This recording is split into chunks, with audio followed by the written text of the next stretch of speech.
Hey guys, LechK here, taking apart my dryer as I gotta replace the thermal fuse because my dryer stopped heating. Did a whole video how to get this done, but in this video I just want to show you guys how to test and replace the thermal fuse in your dryer. These are two examples.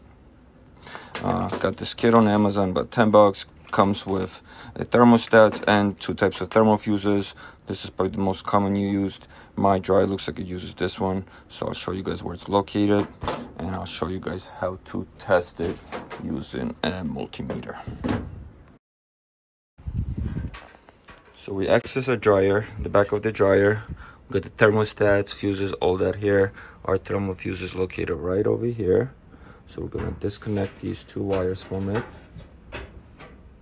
And now we can test it with a multimeter. And the way you do that, you can set your ohm meter to audible function, meaning when you touch your two prongs, you'll have a beep.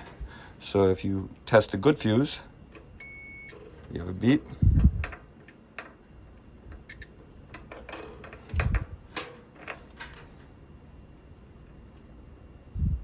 And you have a beep, right? You can do the same thing with the ohm portion of your meter. You want to, if you have selection, just go to the lowest ohm setting. First, you're going to reset it by touching these two together. You should have it at 0. And then if your fuse is good, the reader should say 0 as well. So as you see, both of these read good.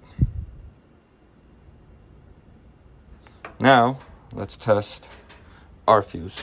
First, I'll do audible. It's easier so we'll hear it. Make sure it works. Alrighty. And now,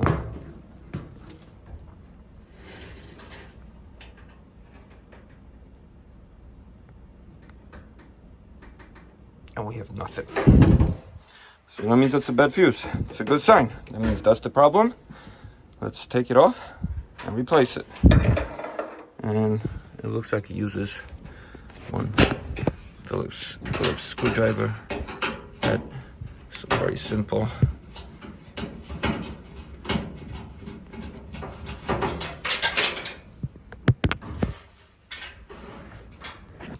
That's it right here. The only thing is, I have to get a new fuse, as this is not the one I have here.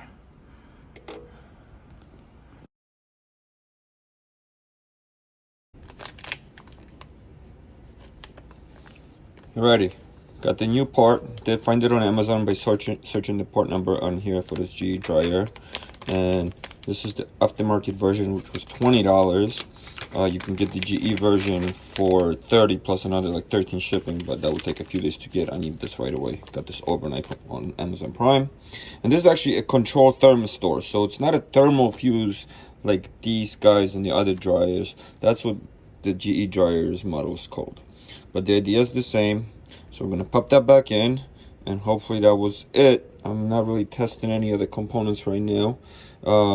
My guess is this is the piece. So I'll pop it back in, reassemble, and hopefully we're good to go. Alright, got it screwed back. Alrighty, we got it screwed back in. We're just going to connect our wires back up. Hopefully that's it. That's basically how you replace it. So that's it. I'm going to reassemble my dryer. Hopefully it's all working. If you want to see the full detailed video, check it out. But that's really how you replace your thermal fuse. So yeah, thank you. And that's really it, guys. Dryer's back to life. We got heat. Luckily that was the issue. But it could be other heating elements as well. So if it ever fails, I'll do a follow-up video. Thanks for watching, guys.